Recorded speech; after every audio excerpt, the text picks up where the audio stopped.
Ino TV. Ishusho uko yari imeze yuri imodoka eshatu zari ziparitse hafi neza abacuruza ku muhanda w'ibumoso. Zari imodoka eshatu, abanyeshuri nabashije kubona ni babiri Bapfuye n'umwagenti nawe wari wapfuye. Ubwo umwagenti yagonze yahise apfa, ihita igonga undi mwana muto w'umunyeshuri nawe yahise apfa. Ubwo ikamyo yahise igenda nanone irakomeza imbere igonga amapoto n'ibiki, ihita igonga indi vatiri yari iparitse nayo aho ngaho muri jaride, ikamyo ihita ihirima hasi nyine. Nayo yashwanyaguritse nyine. Ubwo rero bari barimo bapakurura imicanga yari irimo kugira ngo barebe ko hari abandi bantu baba barimo yaba yahise igwa hejuru.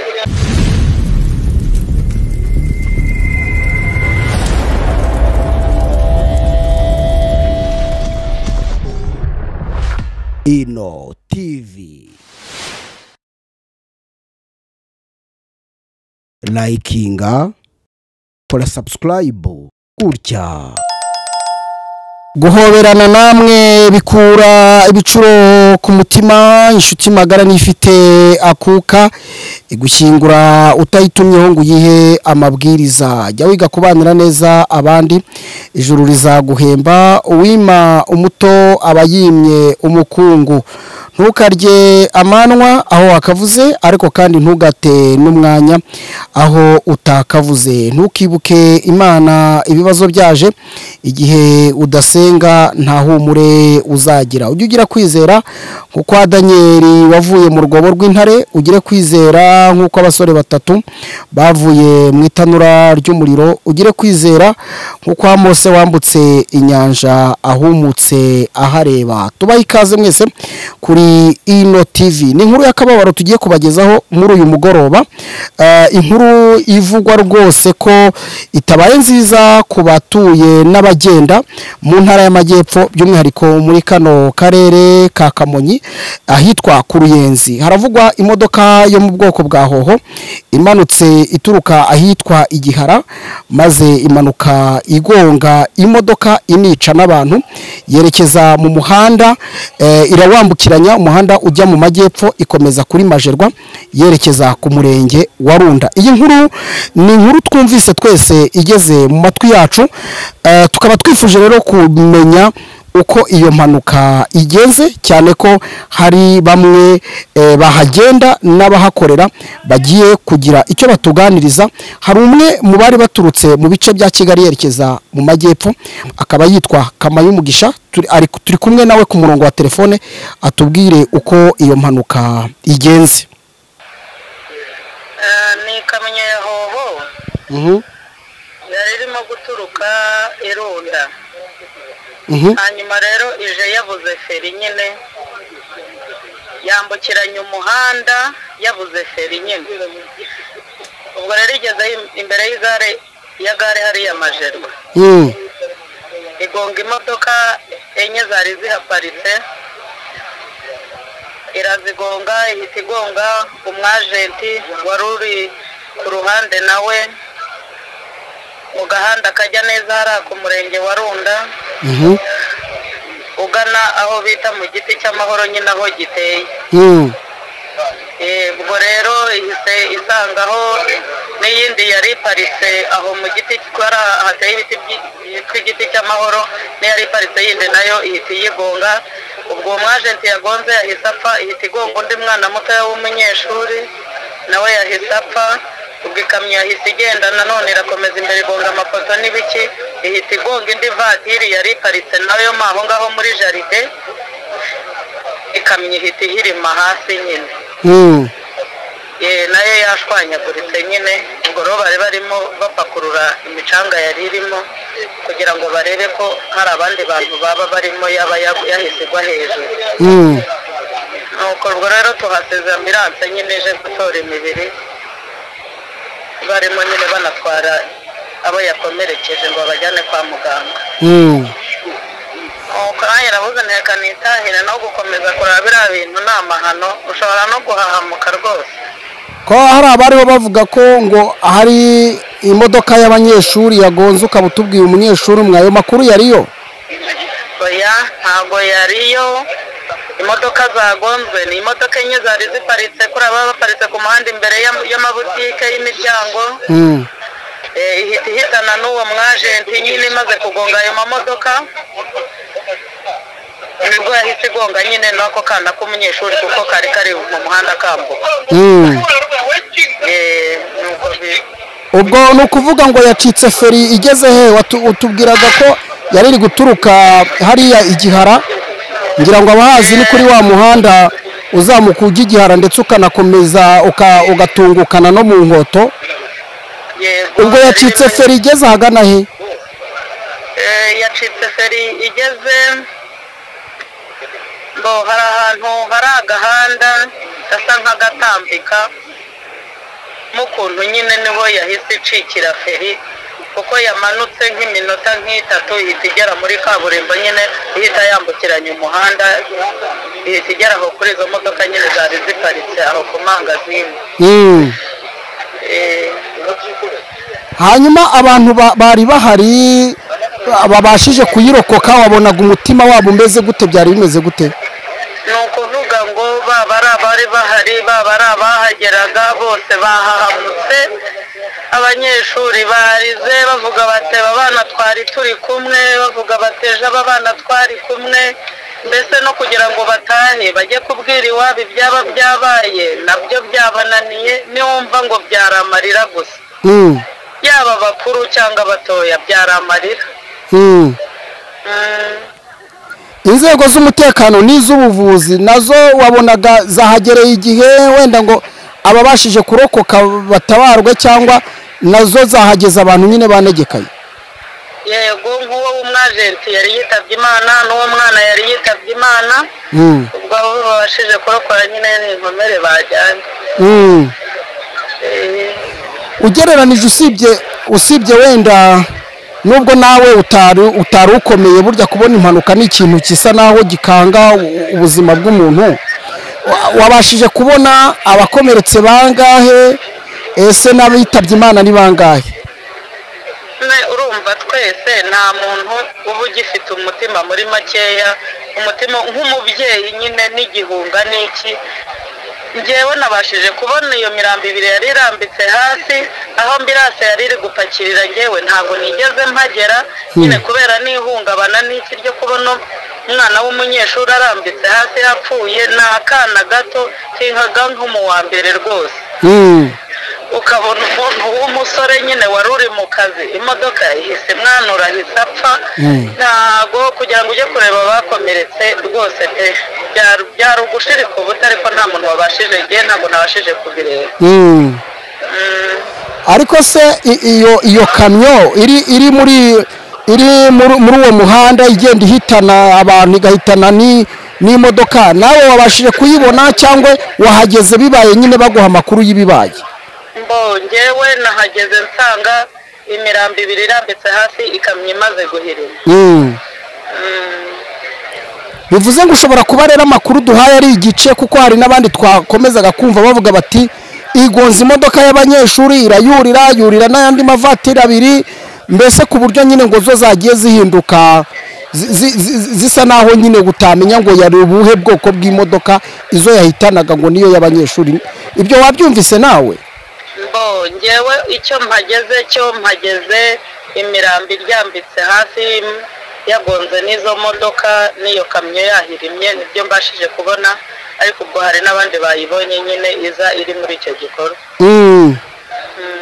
wowe wari uturutse muri Nyabugogo kuko turumva kuri no mu modoka wari uriho ujya hehe cyangwa twari turi mu rugendo nyine ndi mu modoka nuko tugeze imbere tubona ambutiyaje nyinshi cyane kubera ko twari dufite gahunda nyinshi tuvamo dutega moto tugeze imbere dusanga ni ibyo birimo kuba nyine izi modoka zo mu bwoko bwa hoho ziravugwa cyane mu itangazamakuru ryaba ari iryo mu Rwanda cyangwa n'iryo mu karere ko ari imodoka ubona zakoranye nk'icyo twakita nk'ubuswa zisa naho zigenda zihitana abantu kandi mu gihe kitari kinini ukajya kumva hoho yisha abantu ejo bakongera bagasubiramo iyi nkuru nk'umuturage nawe uzi agaciro k'ubuzima bw'umuntu ni nk'iki wumva gikwiye gukorwa kugira ngo byibura izo mpfu z'abantu zigabanuke biturutse kuri izo modoka zihora zibahitana? ngewe nk'umunyarwanda nyine ikintu numva cyakorwa kugira ngo impanuka zigabanuke mu muhanda bitewe na ziriya modoka za hoho, ari uruganda ruzikora bagakwiye kujya bashyiramo feri, niba ari imwe bakazigira ebyiri, niba ari ebyiri bakazigira eshatu, hanyuma umushoferi uyitwaye nawe akajya agenda gakeya akurikije uko ipakiye cyangwa se uko ari bugende, akagenda gakeya mu buryo bwose bushoboka, ku buryo wenda niza no gucika n'iyo feri itari buhite ihitana abantu. urabona kuba zaguma zinjira ku isoko ryo mu Rwanda hari umusaruro zaba zituzanira zihitana abaturage? Uko biri kose buriya hari igihe usura ku munzani ugasanga ni 50 kuri 50, kuko nimba yinjije wenda mu Rwanda yatwinjirije nabwo ikaba itwaye abantu igatwaramo ndetse na Rwanda rw'ejo, nabwo rwose nta kibirimo gukora. abo muri kumwe babashije kubibona bo babonye iyo mpanuka urabona bitwaye gute? Hari abantu nyine ubona bakunze kugira ihungabana ku buryo nabo ubona bakeneye abaganga, bo reaction zabo urabona zimeze gute? ubwo aho twari turi kumwe n'abakozi bamwe na bamwe batandukanye, bamuramo baza serivisi ashinzwe akakubwira ati mbabarira rwose bibaye hano hirya nagahoma munwa, abandi bakonje, abandi n'amarira, nuko bimeze. ya wari uriho werekeza hehe wowe? Arimo nerekeza mu ntara y'Amajyepfo mu karere ka Muhanga. Sawa, komera ugereye amahoro, Imana ikurinde. Yego murakoze namwe. Ntabwo ari we gusa hari n'undi musore ukiri muto ukorera muri kariya gace, nawe akaba yarari hafi neza yaho impanuka ibereye. Ni ugiye kutubwira uko iyo mpanuka ibaye, abantu bamaze ihitanye ni bangahe, ese ababashije kurokoka bo ni bangahe, imodoka se yagonze ni zingahe? Reka byose n'ubundi tugiye kubyumva ku murongo wa telefone, cyane ko ariho ari ku murongo wa telefone, niho tugiye kumusanga kugira ngo byinshi abitubwire kuri iyi inkuru y'akababaro. N'imodoka ya hoho imaze kukura imitima ya benshi hano mu Rwanda, ni imodoka mu by'ukuri tutatinya kuvuga ko yakoranwe ubuswa, cyane ko ari imodoka igarukwaho kenshi mu bitangazamakuru bitandukanye, ivuga ko ari imodoka yagiye ihitana abantu benshi. Uwo tugiye kuvugana ku murongo wa telefoni, wiriwe neza? Iriwe neza. Tugusuhuze, utwibwire, utubwire naho uherereye, nimba uri hafi yaho impanuka ibereye ubidusobanurire, banza utwibwire. Amazina yanjye ni Lavaboy, mu karere ka Kamonyi. Yego. Aha impanuka ibereye kuri site ya Ruyenzi. Hafi neza y'imihanda ya Zebra Cross. Hafi muri Zebra Crossing. Yaturukaga hehe? duhe imvano yose nkuko utubwira ko wari uhaherereye. Imodoka ya Dipini yaturukaga mu muhanda uturuka muri Rundo na Gihara. Ubwo yarigeze mu muhanda wa Zebra Cross yambukiranya umuhanda yacitse feri. Ubwo ihitana abanyeshuri ndetse n'abantu bari hafi y'umuhanda. Gusa abantu bose nabashije kubamenya, gusa namaze kumenya abanyeshuri ndetse n'abagenti bari hafi aho ngaho n'imodoka yahitanye. Abanyeshuri bari mu modoka bagendaga n'amaguru, bitubwire byose uko wabonye impanuka. Bagendaga n'amaguru kubera ko imodoka z'abanyeshuri zitaraza, yambukiranya umuhanda abanyeshuri bataratambuka. Iyo modoka yari ipakiye cyangwa yari vide? Iyo modoka yari ipakiye umucanga, yari dipi. Nuko amakuru yafashwe kandi yose namenye, ntabwo nabashije kumenya abandi bo yari yaguye hejuru. Yabaye ahagana saa 12 z'umugoroba. Saa 12 z'umugoroba. Yego. reka turebe ishusho uko yari imeze mu muhanda. Impanuka akenshi iyo ibaye ihitana ibintu igahitana n'abantu. Duha iyo shusho, abakomeretse wabashije kubona ni bangahe, abapfuye wabashije kubona ni bangahe, imodoka yuriye zari zingahe, mbese duha iyo shusho yose uko wayibonye. Ishusho uko yari imeze, yuriye imodoka 3 zari ziparitse hafi neza n'abacuruza ku muhanda w'ibumoso. Zari imodoka 3, abanyeshuri bona bashije kubona ni 2 bapfuye n'umwagenti nawe wari wapfuye. Abandi bo yari bagoye ntabwo twabasha kubamenya, imicanga yari yaburitseho hejuru. Hari nabo yaguye hejuru bamenaho n'uwo mucanga. Benshi rwose ntabwo twabashije kubamenya kuko uwo niwo mwanya nari mfite. Gusa impanuka y'abantu bari benshi cyane mu muhanda rwose, bari buzuyemo n'abanyeshuri batashye bakavuga. Gusa twakomeza kwihanganisha abantu nyine babo byari bikomeye. Inzego z'umutekano zabashe guhita zihagerera igihe inzego z'ubuzima byo byari bimeze gute? Polisi ako kanya bidatindikanyije yahise ihagera, ibasha kwegezayo abantu mu muhanda ko bari buzuye mu muhanda. Ibegeza ku ruhande ndetse nabo bari bazize n'impanuka, irabafata ibashyira ku ruhande, ibasha kugenzura ngo irebe ko nta bandi bari mu mucanga, nabo ibasha kubakuramo.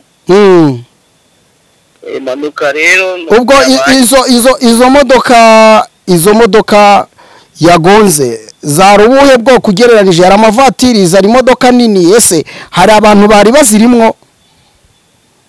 nta bantu bari barimo, zari imodoka z'ivatiri ziparitse, abakire bose bari bagiye mu nzu n'abagenzi, ntacyo abaye kuri izo modoka zo nuko zangiritse. Abantu bari barimo imbere. Ngira ngo mwamaze kubyumva rero uko tuganiriye na bamwe bagenda muri uyu muhanda w'amajyepfo, by'umwihariko n'abahakorera. N'impanuka ibaye ahagana saa 12 z'umugoroba. Ahangaha abana bavuye ku bigo by'amashuri baba bakiri mu mihanda, ari abatashye n'imodoka ndetse n'ababashije kuza n'amaguru. N'impanuka rero ibaye ahagana saa 12 z'umugoroba. Ni hariya neza ahitwa ku Ruyenzi. Bivugwa ko ari imodoka yo mu bwoko bwa hoho yari iturutse ahitwa Igihara, ikaba yari ipakiye umucanga. Nuko igeze ahitwa ku Bahamya cyangwa se ku gahanda kagana ku Bahamya ba Yehova, nuko iyo modoka ibura feri. Abaduhaye amakuru nk'uko mwabyumvise, bakaba bavuze ko iyo modoka yavugije amahoni menshi cyane mu rwego rwo gutabaza, cyane ko ngo umushoferi wayo yarabuze feri. Abantu benshi rero kenshi baba bari ku muhanda usanga n'ubundi bamenyereye ko amahoni avuzwa, ubundi bakaba bari no mu bikorwa byabo ntibabyiteho. Ubwo rero habayemo nyine kuba bamwe batumva iryo honi, maze iheraho itangira kugonga abantu, igonga n'imodoka ziparitse z'abacuruzi bakorera muri kariya gace. Imodoka iramanuka maze iba yambukiranyije umuhanda uturuka i Kigali ukomeza mu majyepfo, irawambukiranya. Abazi kuri Majerwa cyangwa se ugana ku murenge wa Runda, niho n'ubundi yakomeje iratomera igenda ihitana ikisanze mu nzira cyose, ari imodoka iparitse, ari abanyamaguru bagenda. Maze igeze imbere gato nko muri metero 10 ibona guhita igwa hasi. Bivugwa ko n'uwo mucanga yari pakiye yawumenyeho abantu. Rero mu by'ukuri mu gihe tukivuga iyi nkuru, ntabwo ari rimwe si kabiri izi modoka zo mu bwoko bwa hoho zivugwa mu majwi y'abantu benshi no mu bitangazamakuru, zigarukwaho cyane ko ari imodoka zisa naho tutabura kuvuga ko zakoranwe ubuswa. Ni imodoka nyuma yitwa Ritiko. Ntekereza ko muri transport Ritiko basa naho bavuguruye, kuko ni imodoka yicaga abantu pe kenshi cyane, ugasanga yagiye nayo ikora impanuka. Ariko hoho kuva yagera kuri buno butaka yaje ari imodoka twavuga ko idasanzwe wagira ngo ifite amadayimoni wagira ngo ifite indi myuka ikoranye nayo kuko yica abantu benshi batagira ingano mu by'ukuri sinzi nimba wenda abakora mu nzego batajya babibona kugira ngo bagire icyo bazahindura cyangwa se bazanatange n'amategeko n'amabwiriza kuri izi modoka zo mu bwoko bwa hoho. Nekeza ko rero ari inkuru y'akababaro kubona mu by'ukuri umuntu agongwa n'imodoka ikamwica kandi wenda yari muzima, ikibabaje noneho kica n'abana bato u Rwanda rw'ejo. Ntekereza ko muri message imwe gusa buriya ni byiza ko dukwiye kugira iterambere ko tukanareba ese ubundi kugira ngo ubone ibintu ari kubura abantu byaba bimaze iki. Izi modoka ntekereza ko bibaye ngombwa ko zinakurwa ku isoko nta gihombo cyane ko zitaranaza abantu babagaho kandi bakanubaka. Ntabwo twavuga ko iki gihugu uburyo cyubatswemo yaba imihanda yaba amazu n'ibikorwa remezo byose ntabwo byakozwe n'imodoka yo mu bwoko bwa hoho. Gusa icyo ntekereza ku mutima wanjye nuko ntekereza ko igihugu cyacu gifite intyoza mu miyoborere, abantu bareba kure, abantu kandi batekereza bakareba ikintu cyangombwa. Wenda igihe gikwiriye iyi modoka yo mu bwoko bwa hoho ishobora kuzakurwa ku isoko ryo mu Rwanda, cyane ko mu by'ukuri impanuka ubundi ziraba, impanuka ziraba ariko kwijanisha rigaragara hoho ni imwe mu modoka utabura rwose kumva byibura nko mu kwezi cyangwa nko mu gice cy'ukwezi yisha abantu kandi ukabumva ahantu henshi hatandukanye. Ngira ngo rero uyu mugoroba niwo kwihanganisha abantu babuza babo baraye mu marira n'agahinda, niyo kwihanganisha ababyeyi babuza abana, abandi babuze abagabo cyangwa bakaba babuze abagore muri iyi mpanuka ibereye ku Ruyenzi. Ubundi tujye turushaho kwiyeza buri munsi kugira ngo nubwo twagwa mu rupfu ariko byibura akaba mugani w'ijambo ry'Imana ngo hahirwa bapfiriye mu mwami, wenda ejo cyangwa ejo bundi tuzagire ubundi buzima. Mbashimire rero mbifuriza amagara mazima. Nitwaye MC Imisango, ibiganiro byacu nakagaruka kandi ababuza abantu n'ukuri ni mukomere.